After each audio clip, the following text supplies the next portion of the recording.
સચ્ચિદાનંદરૂપાય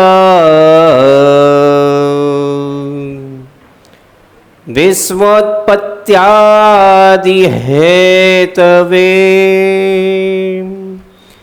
તાપત્રય વિનાશાય શ્રીકૃષ્ણાય વયં નુમઃ.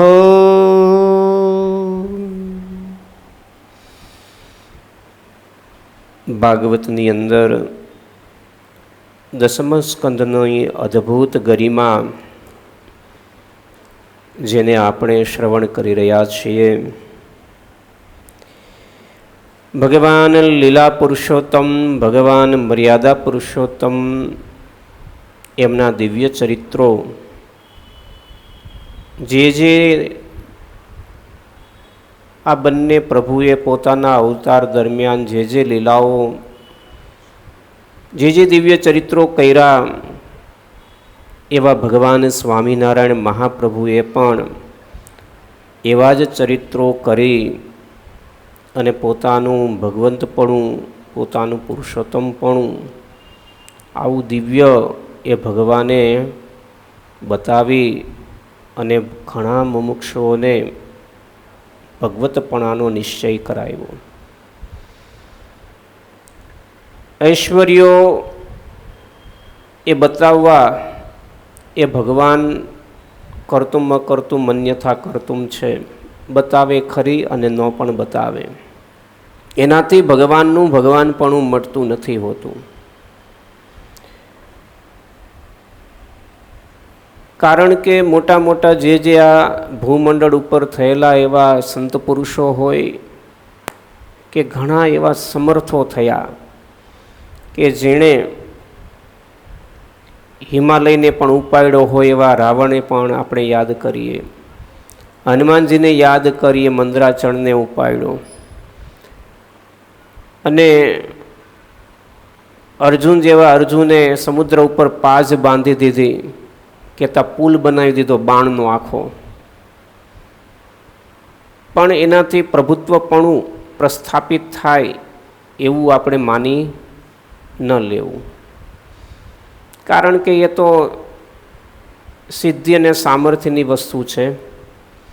પણ શ્રીજી મહારાજ એમ કહેવાય, એક વખત ગઢપુરની અંદર વિરાજમાન હતા ત્યારે બાજુનું કે ગામ,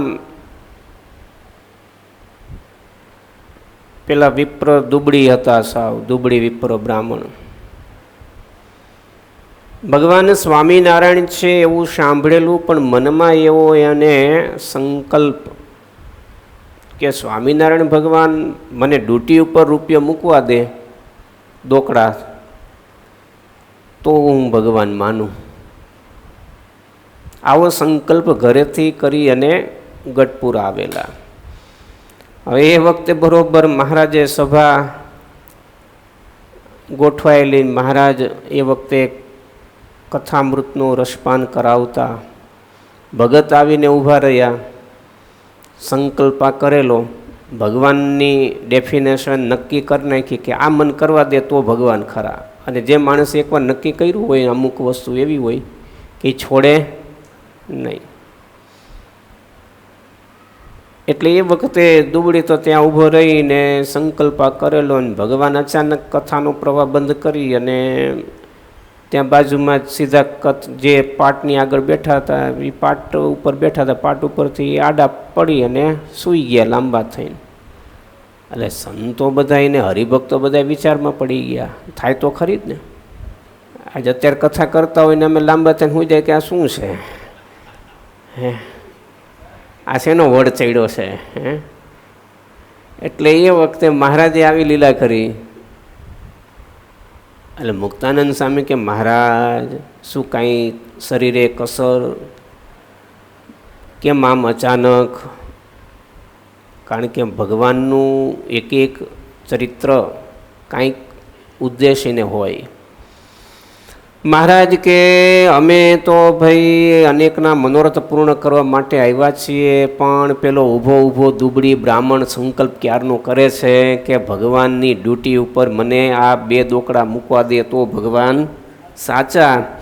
એટલે એ કહે છે કે આવ દુબળી આવ, મારી ડ્યુટી ઉપર મૂક. ભગવાને પોતે પહેરેલો ઉપરનો અંગરખો ઊંચો કરી, સભામાં ઊંચો કરીને કે લે મૂક ડ્યુટી ઉપર. અને આપણે કરી તો હે બોલો, ભગવાનને કેવું આપણે કેવું કરાવીએ છીએ ભગવાન પાસે.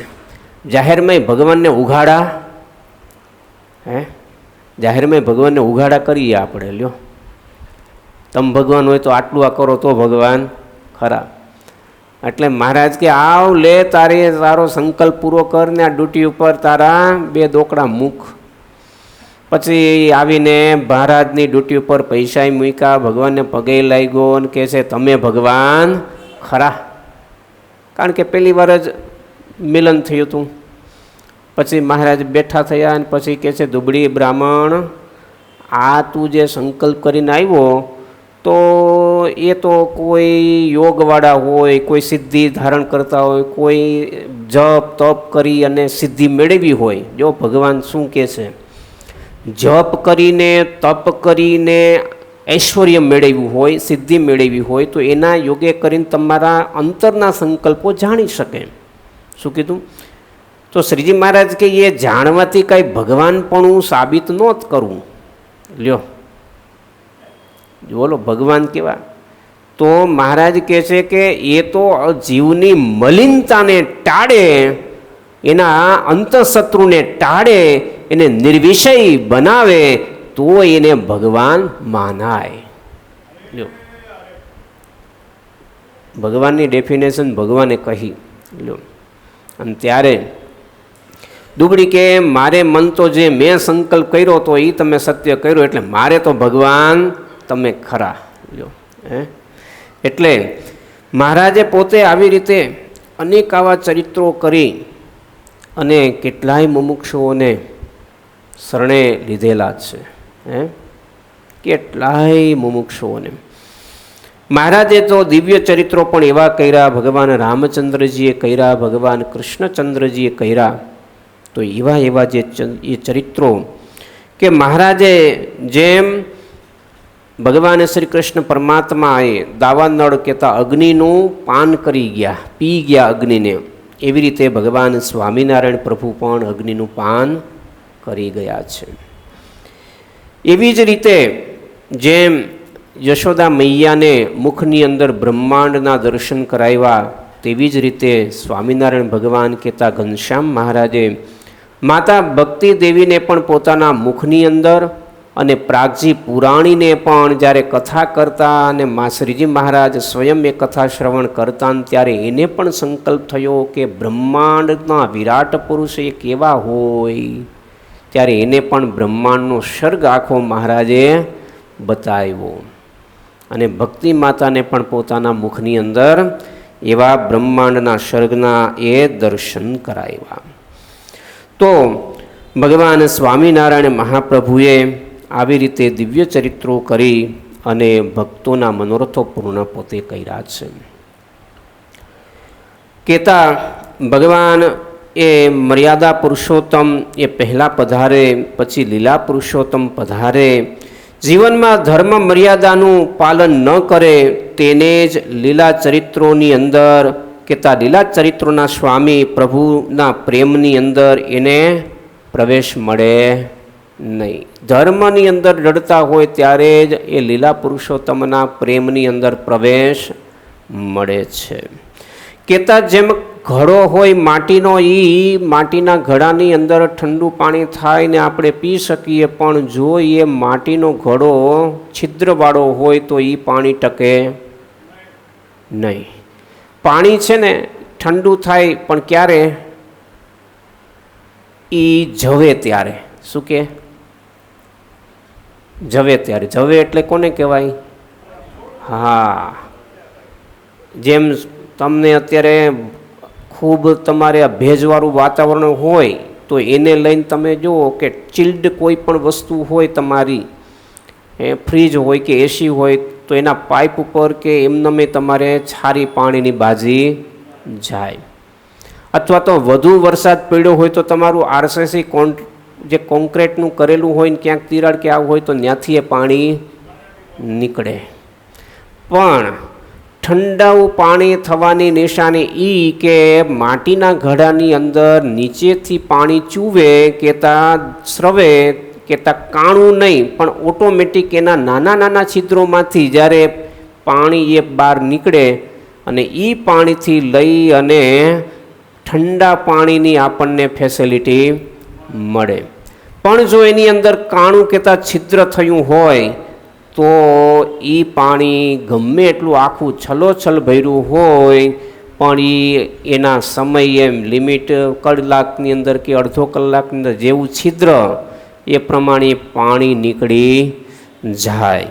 તેમ જે ધર્મહીન વ્યક્તિ હોય, આપણે બધા માટીના ઘડા છીએ, પણ જો ધર્મની અંદર છિદ્ર હશે કેતા ધર્મ નિયમ લેલમ લોલ ને પોલમ પોલ હશે તો આપણામાં છે ને ભગવાનની પ્રેમરૂપી પાણી ભક્તિ એ ટકે નહીં. હોય ખરી, સમજાય છે?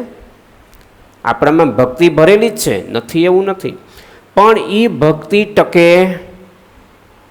નહીં, નીકળી જાય, સ્રવી જ જાય. કારણ કે સ્રવી જાય એટલે શું? ધર્મ વિનાનું જીવન માણસને શું કરે? બીજી જગ્યાએ ડાયવર્ટ કરે, બીજી જગ્યાએ હેત કરી દે, બીજી જગ્યાએ પ્રીતિ ઉપજાવે, બીજા વિષયોની અંદર જોડી પણ દે. એટલે ધર્મની અંદર દ્રઢતા હોવી જરૂરી છે. અને એટલે ભગવાનના ભક્તે પણ પવિત્ર ધર્મ મર્યાદાની અંદર રહી અને શ્રી કૃષ્ણ પરમાત્મા પ્રત્યે પ્રેમમય જો આપણે જીવન જીવશું તો જ આપણા હૃદયની અંદર પણ ભક્તિ ટકે છે. અને એવી રીતે જે ધર્મહીન માણસના જીવનની અંદર એ ભક્તિ ટકતી નથી. પવિત્ર ધર્મ મર્યાદાની અંદર શ્રી કૃષ્ણ પરમાત્માને વિશે એ ભક્તિ એ આપણે દ્રઢ કરવી, એ જ આ મનુષ્ય જન્મનું પણ સફળપણું છે. તો ભગવાન અને વેદાંતની દ્રષ્ટિએ અને જોઈએ તો 9મી ભૂમિકાએ પહોંચેલા હોઈએ ત્યારે જ દસમ સ્કંધની એક કથાની અંદર આપણને પ્રવેશ મળે. પૃથ્વી, જળ, તેજ, વાયુ, આકાશ અને અહંકાર, મહત્તત્વ, પ્રકૃતિ એ આઠ એ છે એ આમ જોઈએ તો અષ્ટ આવરણો છે. કહેતા અષ્ટ આવરણ પછી જે ભાવાત્મક જે વિદ્યા તેને પાર એ કરીએ ત્યારે તે આવરણો તૂટે છે. ત્યારે 9મી જે બ્રહ્મ ભૂમિકા એને આપણે પામીએ છીએ. આપણી જે આ શરીરરૂપી પંચતત્વનો આ શરીર છે, પૃથ્વી, જળ, તેજ, વાયુ, આકાશ, અને તેની સાથોસાથ જે આપણે જોઈએ તો અહંકાર છે. અને એ અહંકારથી પર જ્યારે આપણે દેહથી ભાવથી રહિત એ થાય ત્યારે આપણને વિશે અવિદ્યાઓ ટળે. અને એ બ્રહ્મ ભૂમિકાને જ્યારે પામીએ ત્યારે ભગવાન કહે છે બ્રહ્મરૂપ. કેવા? બ્રહ્મરૂપ. નિજાત્માનામ બ્રહ્મરૂપમ દેહેત્રે વિલક્ષણમ વિભાવ્ય કેન કર્તવ્યમ શ્રી કૃષ્ણ ભક્તિશ્ચ સર્વદા. કહેતા બ્રહ્મરૂપ થયા વિના ભગવાનને વિશે ભક્તિ આપણને લાદે નહીં. ઓરિજિનલ આનંદ ક્યારે આવે? ઓરિજિનલ આનંદ ક્યારે આવે? તમારો એસી વાળો રૂમ હોય, અંદર એસી ચાલુ હોય, પણ દરવાજાની બહાર ઊભા રહ્યો તો પણ દરવાજો સહેજ ખુલ્લો હોય, સમજાય છે? પણ એની અંદરથી ઠંડી ઠંડી હવા આવતી હોય, મજા આવે છે. કેવું આવે છે? પણ અંદર જવું, કારણ કે બહારનો આનંદ લેવો છે એટલે. એમ બ્રહ્મરૂપ વસ્તુ એવી છે. શું છે? બ્રહ્મરૂપ વસ્તુ એવી છે. એસીની અંદર ચિલ્ડ રૂમ હોય તો એની અંદર જેમ ગરમીની અંદર એટલી બધી આપણને ગરમી અધાગ હોય કે એની કાળઝાળ ગરમીથી આપણે સહન ન થઈ, પણ એસી અંદર જાય રૂમની અંદર તો આહા હા હા મજા આવી જાય. એમ વાલા ભક્તજનો બ્રહ્મરૂપી ઓરડાની અંદર ઘૂસી જાય ને પછી એવી મજા આવે છે. એટલે ભક્તિનો આનંદ છે. જીવન થાય એ અલગ વસ્તુ છે, અને આ દેહના ભાવથી ઉપર ઉઠી બ્રહ્મરૂપ થાય ત્યારે આ બહારની બધી ગરમીઓની જે આપણને વ્યાધિઓ છે ને એ બધી ટળી જાય અને બ્રહ્મરૂપ અને પરમાત્માનો દિવ્ય આનંદ છે એનો આપણને આનંદ પ્રાપ્ત થાય છે. શ્રી વલ્ભાચાર્યજી કહે છે પુષ્ટિ માર્ગની અંદર અને સહજાનંદી બ્રહ્મ ભક્તિ અને વૈષ્ણવી જે પુષ્ટિ ભક્તિ એ બંને એક જ છે. તો એશામ બ્રહ્મી સ્થિતિ પાર્થ નેનામ પ્રિયા વિમુદયતે કહેતા નવમી બ્રહ્મની સ્થિતિ ભૂમિકા એવી છે કે ત્યાગ પછી શોક અને મોહ રહેતો નથી. ત્યાગ હોય ને ત્યાગ, એની અંદર મોહ અને શોક રહેતો નથી. બહુ મોટી વાત છે. ત્યાગ ન ટકે વૈરાગ્ય વિના કહીએ છીએ ને, તો વૈરાગ્ય, વૈરાગ કે જેની અંદર આપણને રાગ ન રહે એનું નામ વૈરાગ્ય. પણ નહીતર પછી જો એની અંદર હોય આપણને રાગ તો સમજવાનું વહી રાગ. કયો? વહી, તેજ રાગ આપણામાં હજી પડેલો, પણ વૈરાગ્ય નથી. તો ત્યાગ જે એના જીવનમાં હશે ત્યારે એની અંદર શોક અને મોહ રહેતો નથી. મારું આ જગતની અંદર કાંઈ વસ્તુ કે વ્યક્તિ કે શરીર એ મારું કાંઈ છે જ નહીં. આ ભાવથી જીવન જ્યારે મનુષ્ય જીવે ત્યારે તેની અંદર અજ્ઞાન માત્ર એ ટળી જાય છે. ત્યાગ વસ્તુ શું છે? બહુ મોટી ભૂમિકા છે ત્યાગની.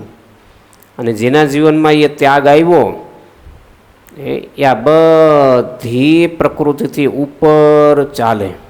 લ્યો, જેને જેને જીવનમાં ત્યાગ હશે, જનક રાજા વિદેહી કહેવાય. આખી મિથિલા બળતી હતી, પોતાનું કાંઈ બળતું નહોતું, કારણ કે એ ઉપરના ભાવથી જીવતા હતા.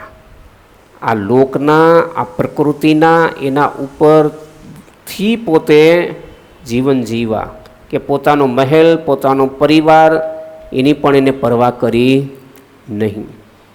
ત્યાગ હતો, ત્યાગની, અને આત્મજ્ઞાન એવું સિદ્ધ કરેલું, પરમાત્મા જ્ઞાન એવું સિદ્ધ કરેલું, એને લઈ અને એ વસ્તુમાં ક્યાંય એને રાગ નહોતો. નહીં તો રાગ હોય એ વ્યક્તિ બેસી શકે? કેટલાય ઋષિઓ હતા, બધાય ઋષિઓ ઊભા થઈ થઈને, અમુક અમુક ઋષિઓ બધા જો પોતાની કોઈ તુંબડીને, કોઈ લંગોટ ને કોઈ કપડાં બધું બચાવવા માટે ચાલી નીકળ્યા. તો સપ્તર્ષિઓએ કહ્યું કે તમને કાંઈ આમાં કેમ ઊભા નથી થતા? જનક બેઠા રહીએ એમને, તમે તો રાજા છો, તમારી આ મિથિલા બળે છે.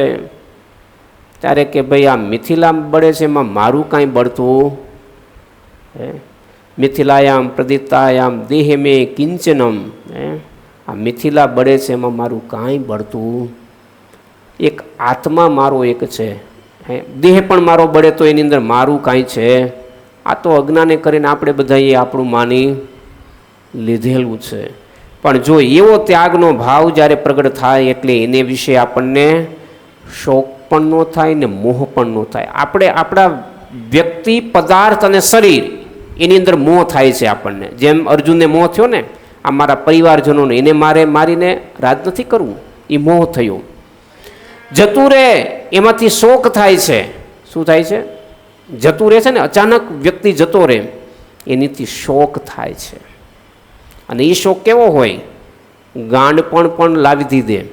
શું કરી દે? ગાંડા પણ બનાવી દે. એ શોક કેવો હોય? અચાનક શોક થાય ને. આ પ્લેન ક્રેશ થયું તો એક જે છોકરી હતી એ દીકરીને બાપા પ્રત્યે ખૂબ લાગણી, તો કે મારો બાપ મને લાવી દે તો હું 2 કરોડ રૂપિયા આપું. મળે? નથી મળતું. જગતની અંદર ગયેલા હોય કોઈ દી પાછા આવે નહીં.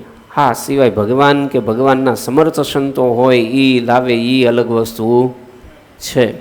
બાકી કોઈ અત્યારનો સાયન્સ કે વૈજ્ઞાનિક કે ડૉક્ટર કોઈ જે દેહ છોડીને ગયા હોય, એની બોડી પડી હોય તોય એને લાવી શકે નહીં. બાકી તો ભગવાનને ભગવાનના સંત એ સમર્થ હોય, એ સ્વતંત્ર છે. શ્રીજી મહારાજ આ લોકથી અંતર ધ્યાન ગયા થયા પછી બ્રહ્માનંદ સ્વામી કે મહારાજનું પાર્થિવ શરીર ક્યાં છે? ગોપાળાનંદ સ્વામીને પૂછ્યું ત્યારે કે એ તો અગ્નિ સંસ્કાર કરી નાખ્યો. સ્વામી, જો તમે એની બોડી રાખી હોત ને તો હું મહારાજને પાછા લાવત હો. હે, વિચાર તો કરો, કેટલી સામર્થ્ય સંતોને, અને લાવી પણ શકે. પણ છતાંય આ લોકના રીત પ્રમાણે સ્વામીએ જ્યારે મહારાજ પાસે કીર્તન ગોપીનાથજી મહારાજ પાસે ગાયું અને ત્યારે ભગવાન મૂર્તિમાંથી બહાર આવ્યા. હો ભાઈ, હે સ્વામી, તમે એમ ન માનતા અમે ગયા છીએ, અમે આ સત્સંગમાં તમારી જોડે ને જોડે કાયમ પ્રગટ ને પ્રગટ છીએ, માટે નિશ્ચિંત તમે રહેવો. પહેલાં તો એક સ્વરૂપે હતો, હવે હું 4 સ્વરૂપે વિચરણ કરીશ. એટલે સમર્થ સંતોની વાત આખી ન્યારી હોય છે. વ્યાપકાનંદ સ્વામીએ પેલા દાહા ખાચરની ઘોડી મૂઈ હતી, મરેલી બોડી પડી હતી, તો એને જીવતી કરી દીધી. સમર્થ સંતોની વાત જ આખી ન્યારી હોય. સદગુરુ ધ્યાની સ્વામીએ ભુજની અંદર વસંતભાઈ દવે કરીને એક ભક્ત હતા, શરીર છૂટી ગયું, બધું પૂરું થઈ ગયું, ડૉક્ટરે કહી દીધું ટેસોલ પૂરું થઈ ગયું, કપડું ઓઢાડી દીધું. અને ત્યારે એમના પરિવારજનો સ્વામી જોડે સંકળાયેલા અને ભુજ મંદિર અંદર સ્વામીજી હતા, અને પછી ત્યાં આવી અને વાત કરી, સ્વામી આવું છે. સ્વામી પછી 5 સંતોને લઈ અને મહંત સ્વામી બીજા હતા એની જોડે લઈને મોટા વડીલ સંતો લઈને આવ્યા. અને ત્યારે સ્વામીને પ્રાર્થના કરી કે સ્વામી આવું છે. સ્વામી કે બધાય તમે 2-2 વર આપો. શું કીધું? 2-2 વર આપો. ડૉક્ટરે સર્ટિફિકેટ આપી દીધું, હાથમાં કાંઈ નહીં, જય સ્વામિનારાયણ. અને ત્યારે બધા પાસેથી લઈને પછી સ્વામી હાથમાં પ્રસાદીનું પાણી લીધું અને પછી મહારાજને યાદ કરી અને એ ભગત ઉપર છાંટ્યું. અને છાંટતાની સાથે જ ભગત જેમ ઊંઘમાંથી આળસ મરડે ફટ કરતાં બેઠા થઈ ગયા. બોલો, હે. અને એ વખતે 16 જણા હતા. એ વખતે કેટલા? મારે સ્વામી કહે છે કે આ તમારા, ના 18 જણા હતા. આ 18 જણા છે એ 18 દુને 36 વર્ષની આવરદાની આપી. વિચાર કરો, કેટલા? 36 વર્ષ.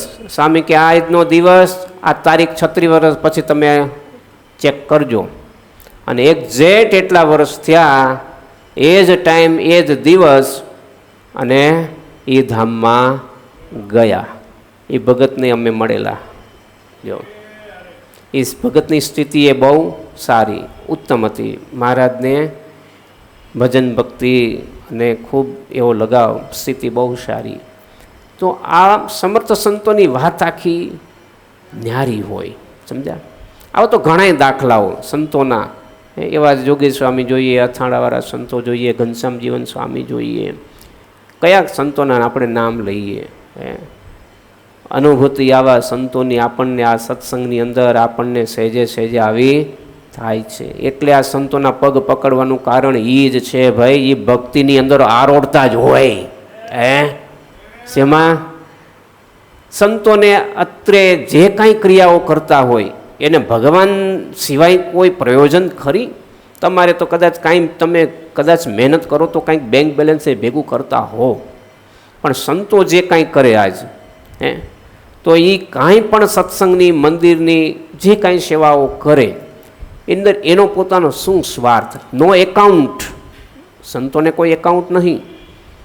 તમે ધોતી આપો એ નહીં, પણ જે કાંઈ રસીદ સીધી ફાટી જાય ને દેવને ચરણને મુકાઈ જાય. લ્યો, સંતોને કોઈ એની અંદર સ્વાર્થ નહીં. તમને જે કોઈ જગ્યાએ સેવામાં જોડે તો એની અંદર એક જ હેતુ કે તમારું હિત પણ થાય ને તમારા પરિવારનું હિત થાય ને તમે મહારાજનો રાજીપો મેળવો, એટલો જ આશય. તો ભક્તિની અંદર જ એનું જીવન, સવારથી ઉઠે તે રાતે સૂએ ત્યાં સુધી, સૂવે તોય મહારાજને યાદ કરીને સૂવે, ને સૂતા હોય તોય પડખા ફેરે તોય મહારાજને યાદ કરતા હોય. તો એની એક એક ક્રિયાઓ ભગવદ અર્થે, કોઈ ભણતા હોય તો એ ભણનારા સંતો પણ સત્સંગ અર્થે ને ભક્તો માટે ને મુમુક્ષુઓ માટે, અનેક મનુષ્યોને ભગવાનના માર્ગે વાળવા માટે જ કરે છે ને. કથા કરીએ તો એની પાછળ હેતુ તો એ જ, કોઈને સત્સંગ કરાવીએ, કોઈ એકલા મળતા હોય તો એને પણ ભગવાનની વાત કરીને એનો સારો એ જીવનની અંદર રંગ એને સત્સંગનો લાગે, એવા જ આશયથી કોઈને સેવામાં જોડતા હોય તો એની અંદર પ્રયોજન તો એ જ છે કે એનું હિત થાય. નહીંતર સંતો જ એક બાજુ બેસી જાય, ખૂણામાં બેસી જાય, ભજન કરે તો શું થાય કયો મને? જેટલા અત્યારે સંતો છે બધા સંપ્રદાયની અંદર કે બીજા બધા એ હિમાલયમાં ને ગુફાઓમાં જઈને બેસી જાય તો શું થાય મને કયો? આ દુનિયાની અંદર જે વ્યવહારની અંદર રહ્યા છે તો એ કોક ટકોરનાર ન હોય તો દુનિયાની સ્થિતિ શું થાય? આજ માયાનું તો એટલું બધું જોર છે કે ભલભલાની સમજણને ચૂથી નાખે એવી છે. એ આ રંગ ન લાગે, આ સંગની ન જાય, સંગની અંદર ન આવે તો એનો રંગ ન લાગે ને રંગ ન લાગે ત્યાં સુધી જીવન પરિવર્તન થાય નહીં. એટલે આ જરૂરી છે. અને એટલે મહારાજે આપણા માટે ગામ વચારે આવા વન ઊભા કરી દીધા છે, મંદિર રૂપી. ગામ વચારે આવા મંદિરો ઊભા કરી દીધા. તો કેટલી બધી શ્રીજી મહારાજની દયા. ગુરુકુળો જોવો આપણે, કેટલા મોટા ભાગે ગુરુકુળો સંપ્રદાયની અંદર છે. આ ગુરુકુળો ધાર્મિક પ્રવૃત્તિઓ થાય છે ને આપણે, તો એને લઈ અને પણ કેટલા સત્કાર્યો પણ થાય છે. એની અંદર રહેલા સંતો કેટલી મહેનત કરે છે, પરિશ્રમ કરે છે. તો એનું કારણ એક જ કે આ સત્સંગના માધ્યમે કરી સેવા તન મન ધનથી એની અંદર મુમુક્ષુ જોડાય અને ભગવાનની ભક્તિની અંદર આગળ વધે. એ જ હેતુ છે, બીજો કોઈ હેતુ નથી. પણ એ બ્રહ્મ ભૂમિકા ત્યારે જ આવે આપણને કે જ્યારે એ 8 આવરણથી પર આપણે થાય ત્યારે જ, એ પહેલાં આવતી નથી. અને એટલે 8 આવરણોને પાર કરી અને બ્રહ્મ ભૂમિકા કેળવવી. કહેતા એ ત્યાગ પછી જે શોક અને મોહ એ ક્યારેય પણ ભગવાનના ભક્તને રહેતો નથી. પણ એવો ત્યાગ પણ એવો હોવો જરૂરી છે. ખાલી ઉપરથી ત્યાગ કરે એનાથી કાંઈ થાય નહીં. એવા નિષ્કુળાનંદ સ્વામીના પદ છે, ત્યાગ ન ટકે વૈરાગ્ય વિના, કરીએ કોટી ઉપાય છે. પણ ખાલી ઉપરથી વેચ બન્યો છે અચ્છો, માહી મોહ ભરપૂર, તો એ પણ કાંઈ ત્યાગની નિશાની નથી. કાંઈ અંદર પડેલો રાગ છે એ પાછો વિષયની અંદર એને તાણી જાય છે, તો ઉપરથી કરેલો ત્યાગ એ શું કામનો? પણ ઉપર અને અંદર એ બે વસ્તુ હોય તો જ એને સુખાકારી થાય છે. તો ત્યાગની અંદર એ શોક અને મોહ પણ રહેતા નથી. અજ્ઞાન અને અંધકાર ટળી જાય છે અને જ્ઞાન અને બુદ્ધિના વિચારો જ્યાં પૂરા થઈ જાય. કહેતા બ્રહ્મરૂપ થયા પછી એ પ્રેમી ભક્ત થવાનો અધિકાર મળે છે. 9મી ભૂમિકાએ પહોંચ્યા પછી 10મીનો આસ્વાદ મળે છે.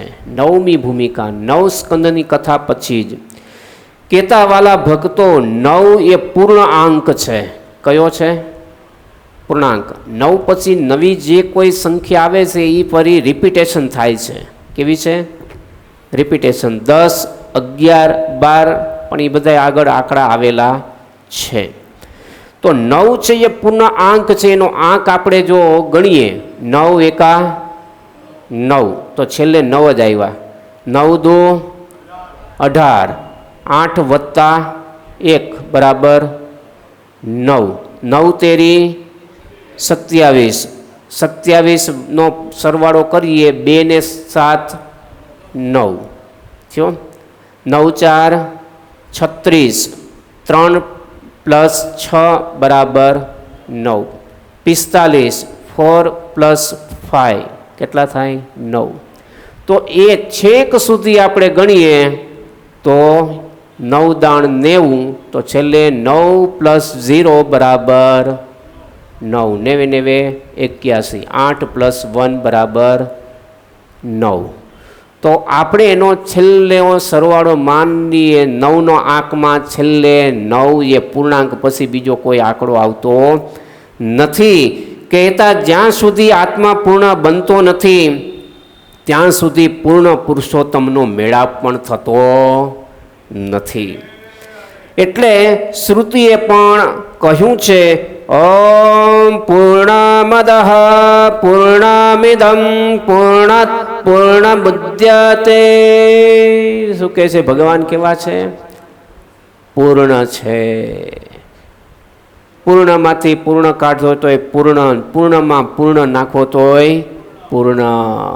જો એ ક્યાંય પણ તમે જુઓ એમાં કાંઈ બાદબાકી નથી થતી, નથી પ્લસ પણ થતું, એમનું એમ જ રહે છે. કારણ કે ભગવાન પૂર્ણ અને પૂર્ણ જ છે. એમ ભગવાનની જેને પ્રાપ્તિ એ ત્યારે એ થાય. પૂર્ણત્વની પ્રાપ્તિ કરાવનાર છે. પૂર્ણ બન્યા પછી પ્રભુ પ્રેમનો સ્વાદ મળે છે. અને હવે પ્રેમના સાગરમાં પ્રવેશ કરતા પહેલા એક વાત નક્કી કરવાની છે કે બુદ્ધિને તાળા મારી દેવાના છે. શું છે? બુદ્ધિને તાળા મારી દેવા પડે. કારણ કે પ્રેમ ભક્તિ ભગવાનના એવા પ્રેમમય ચરિત્રો છે કે એકવાર આપણે ભગવાનનો નિશ્ચય થયો પછી એની અંદર કોઈ ઉત્થાનનો સંભવ નથી સંભવ ન રાખવો, કહેતા એમાં કોઈ શંકા, કોઈ તર્ક એને માગ નથી. પણ જ્યાં આ બધું આવે એટલે ભગવાનના ચરિત્રની અંદર આપણને સંદેહો થાય, શંકાઓ થાય, સંશયો થાય, તો ત્યાં આપણે સમજવાનું કે બુદ્ધિ બહાર આવી. અને બુદ્ધિથી ભગવાનને માપવા જઈએ તો આપણા બધા સાધનો ટૂંકા પડે છે. તો એમ એ ભગવાનના ભક્તોએ એ બુદ્ધિને તાળા મારવા. જ્ઞાન શ્રદ્ધા જન્માવે છે. કહેતા એક વાતની હા પડી જાય કે આ વાત આમ જ છે, આ આંબો જ છે અને આ લીમડો જ છે, એ નક્કી થઈ ગયું. આપણને લીમડાને ઓળખતા જ હોય કે એના પત્તા કેવા હોય, એની સુગંધ કેવી હોય. એમ આંબને પણ આપણે ઓળખાતા હોય કે એના પાંદડાનો આકાર કેવો હોય, એની અંદર કયા ફળ લાગે. પછી આપણને ઊંઘમાં ઉઠાડી અને ભસભસતી એવી તમે જો તો ઘસઘસાટ ઊંઘની અંદર આપણને સૂતા હોય ને આપણને જગાડીને કે આને શું કહેવાય? હે તો આપણે શું કહીશું? લીમડાને બતાવ્યું તો કે આને લીમડો જ કહેવાય, આંબાને આંબો જ કહેવાય. પણ પછી કોઈ આપણને બંદૂકના નાળચે માથા ઉપર રાખીને કે આને લીમડો નહીં આને આંબો કહેવાય, તો હે પણ એ વખતે બચવા માટે કહીએ હા ભાઈ આ લીમડાને આંબો કહેવાય, બાકી મગજમાં શું હોય? હે લીમડો જ હોય, બાકી એને આંબો કહેવાય નહીં. એમ જ એક વાત નક્કી થઈ કે આ ભગવાન જ છે, તો એ ભગવાન જ છે. પછી એમ કહે કે આ તો હવે ભગવાન નહીં. મારે વચનામૃતમાં કીધું ને બધાય આવું કહેતા હોય, લોકમાં આમ કહેતું તો બધાની હાયા મહારાજે કીધું વચનામૃતમાં હાયા કરવી પડે, બાકી તો જે છે એમ જ છે, એમાં કાંઈ ફેર નથી. તો એમ મહારાજ કહે છે કે એક વાતની હા પડી જાય કે આ વાત આમ જ છે, પછી એમ જ હોય. પણ શ્રદ્ધા જન્મે પછી ભક્તિની શરૂઆત થાય છે. શ્રદ્ધા ન હોય ને તો ભક્તિ થાય નહીં. શ્રદ્ધા, હવે શ્રદ્ધાવાન કોને કહેવાય? વિશ્વાસ અને શ્રદ્ધા એ સિક્કાના બે પાસા છે. કેવું છે? એટલે સિક્કાના બે પાસા છે. વિશ્વાસ એ છે કે સ્વામિનારાયણ ભગવાને શિક્ષાપત્રી લખી એ પ્રમાણે કરવાથી કલ્યાણ થાય, એને કહેવાય વિશ્વાસ. પણ શ્રદ્ધાની ડેફિનેશન શું, એનું લક્ષણ શું? તો કે શ્રદ્ધાવાળો છે ને એમ કીધું હોય કે આપણે જ્યાં ત્યાં થૂકવું નહીં, એકી બેકી કરવી નહીં, ભગવાનની રોજ સવારે પૂજા પાઠ કરવી, રોજ બ્રાહ્મ્ય મુહૂર્તમાં જાગવું, એ કરવા માંડે ને એને શ્રદ્ધા કહેવાય. લ્યો, કોઈ પ્રકારના વ્યસનો રાખવા નહીં. આ જે આપણને કીધું અને એ પ્રમાણે મંડે કરવા, એને કહેવાય શ્રદ્ધાવાન. ઓલું શું કીધું કે ખાલી કી છે એટલે કર્યું હોય તો થાય ખરી, એને કહેવાય વિશ્વાસ. લ્યો, પણ વિશ્વાસ રાખી અને એ પ્રમાણે કરવું અને કરે તો જ એનું ફળ મળે. એટલે जहाँ विज्ञान का अंत होता है वहीं से भक्ति की शुरुआत होती है. આપણું જે કાંઈ અત્યારે સાયન્સ છે ને, જે કાંઈ માણસોએ સંશોધન કર્યું છે ને, એનો જ્યારે પૂર્ણ અંક આવી જાય, પૂર્ણ વિરામ આવી જાય, કે આપણી બુદ્ધિ બંધ થઈ જાય, ત્યારથી ભગવાનની ભક્તિરૂપી શ્રદ્ધાનો પ્રારંભ થાય છે. એટલે આપણું બધું છે ને ગણિત છે ને આ લોકને બધું પૂરું થઈ જાય. જેમ કે કોરોના, આપણે બધાએ અત્યારે ટેકનોલોજીના માધ્યમથી આપણે બહુ બુદ્ધિશાળી વ્યક્તિ તરીકે આપણે પ્રતિપાદિત કરતા હોઈએ કે આપણું સાયન્સ આખા વર્લ્ડ ઓફ દુનિયામાં, એ અમેરિકા હોય કે લંડન હોય કે કોઈ પણ હોય, XYZ દેશ હોય, તો એને લઈ અને આપણે એમ કહીએ કે અમે વિકાસ બહુ કરી, અમારી પાસે ટેકનોલોજી આ છે, મેડિકલની અંદર આ છે, વિજ્ઞાનની અંદર આ છે, સાયન્સની અંદર આ છે, આ બધી પણ છે. પણ કોરોનાની અંદર કોઈનું કાંઈ ચાલ્યું? બધાને ઘરની અંદર પૂરી દીધા. ઘર ભેગા થઈ જાઓ. તમારું સાયન્સે મારી પાસે ઝીરો, તમારું મેડિકલે મારી પાસે ઝીરો, તમારા રૂપિયા મારી પાસે ઝીરો, તમારી આવડતે મારી પાસે ઝીરો. ભગવાન કે આટલી વાર લાગે? તમે બહુ તમારી જાતને એમ માનતા હોય કે અમે આઈ એમ સમથિંગ, પણ આ બધું તમારું સમથિંગ પણ છે ને 1 મિનિટની અંદર બધું પૂરું કરી દો. આ ભગવાન લ્યો, આ ભગવાન. અને ભગવાન આ બધું ભલે કદાચ આપણે વેક્સિન નાન તેને બધું લીધું ને બધું કર્યું, તે કોરોનાને કોઈ ધક્કો મારવા નથી ગયું બહાર કાઢવા. ભગવાન પોતે જ એને ડિલેટ કર્યો છે. શું કર્યું છે? ભગવાને જ એને એક બાજુ રાખ્યો છે. બાકી તો એનું જે કાર્ય હોય તો ભગવાન કરે. એટલે આપણે બધા જે આપણે પોતાને આપણે જાતને માનતા હોય, પણ ભગવાન પાસે આપણે કાંઈ છે નહીં. એટલે જहाँ વિજ્ઞાન કા અંત હોતા है वहीं से भक्ति की शुरुआत होती है.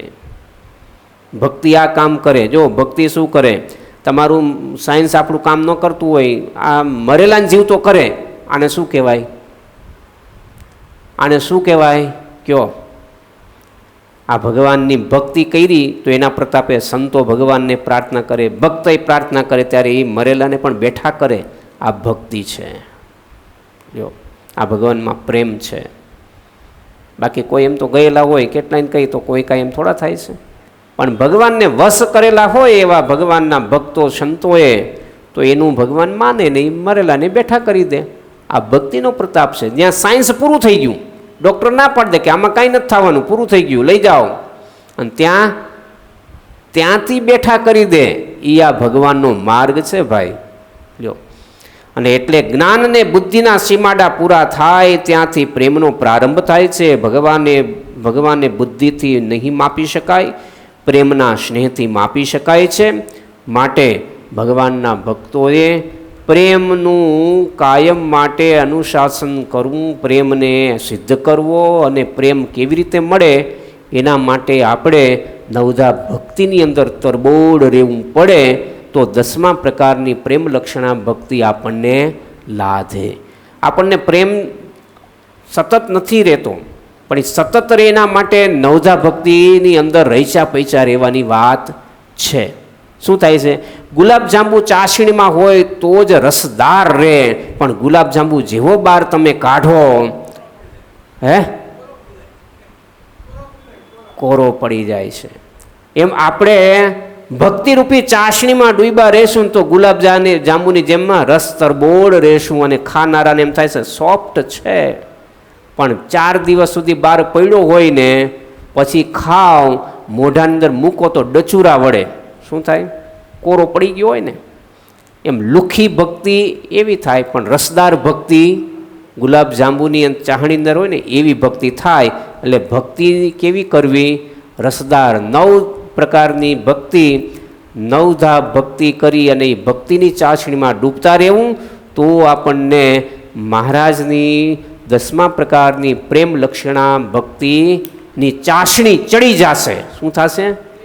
હા, એ ચાસણી ચડી જશે ને એ ચાસણી ચડશે તો બધાને મધુરા મીઠા લાગશું, અને મહારાજને પ્રિય લાગશું, અને મહારાજ આપણને પ્રિય લાગશે, અને મહારાજને આપણે પ્રિય લાગશું. અને તો આવા સંતો સમર્થ જે થયા એવા કાર્યો ભગવાન કરવા માટે તત્પર એમાં ભળે, અને તો એ થાય, બાકી થાય નહીં. સહજાનંદ સ્વામી મહારાજની જય. શ્રીપતિમ શ્રીધરમ સર્વદેવેશ્વરમ ભક્તિધર્માત્મજમ માધવમ કેશવમ કામદમ કારણમ શ્રી સ્વામિનારાયણમ નીલકંઠમ ભજે. સહજાનંદ સ્વામી મહારાજની જય. વાલા ભક્તજનો, આવતીકાલે સવારે આપણે હિંડોળાનો પ્રારંભ થાય છે. શ્રી હરિને આપણે હૈયાના હેતથી એ 1 મહિના દરમિયાન આપણે ઠાકોરજીને એ હિંડોળે ઝુલાવશું. તો આવતીકાલે પ્રારંભ છે તો સવારે 7:30 વાગે શણગાર આરતી સાથે ઠાકોરજીને આપણે આવતીકાલે ફ્રૂટના હિંડોળા છે તો એ હિંડોળાની પ્રારંભની આરતીની અંદર પણ એ જોડાવાનું છે. તો આવતીકાલના યજમાન પણ આપણે વશરામ બાપા છે, હિંડોળાના યજમાન. તો એ આવતીકાલે યજમાન જે કોઈ યજમાન થશે તો એને આપણે સંધ્યા આરતી વખતે પણ પુરુષ ભક્તોને એ આરતીનો પણ લાભ પ્રાપ્ત થશે. તો ખાસ એની દરેક ભક્તો નોંધ લેશો. વિશેષની અંદર આપણે આ દસમ સ્કંદ અંતર્ગત નંદ મહોત્સવ રવિવારે 5 થી 7 રાખેલો છે. તો ખાસ દરેક હરિભક્તો નંદ મહોત્સવ થશે, પ્રાગટ્ય ઉત્સવ શ્રી કૃષ્ણ પરમાત્માનું. તો એના અંતર્ગત પ્રાગટ્ય અને સાથોસાથ રાસોત્સવનું આયોજન રાખ્યું છે. તો ખાસ દરેક હરિભક્તો એ પ્રાગટ્ય ઉત્સવની આરતી, રાસોત્સવ અને પ્રસાદ એ રાખેલો છે. તો ખાસ દરેક હરિભક્તો એની નોંધ લેશો અને દરેક હરિભક્તો જેને ખબર ન હોય તો આડોશી પાડોશી દરેકને એ લાભ મળે એવી જાણકારી આપશો. બહેનો ભાઈઓના અલગ અલગ રાસોત્સવ પણ થશે. તો ખાસ દરેક હરિભક્તો એની નોંધ લેશો. સહજાનંદ સ્વામી મહારાજની જય. શ્રીપતિમ શ્રીધરમ સર્વદેવેશ્વરમ ભક્તિધર્માત્મજમ વાસુદેવમ વરે માધવમ કેશવમ કામદમ કારણમ શ્રી સ્વામિનારાયણ નીલકંઠમ ભજે. સહજાનંદ સ્વામી મહારાજની જય.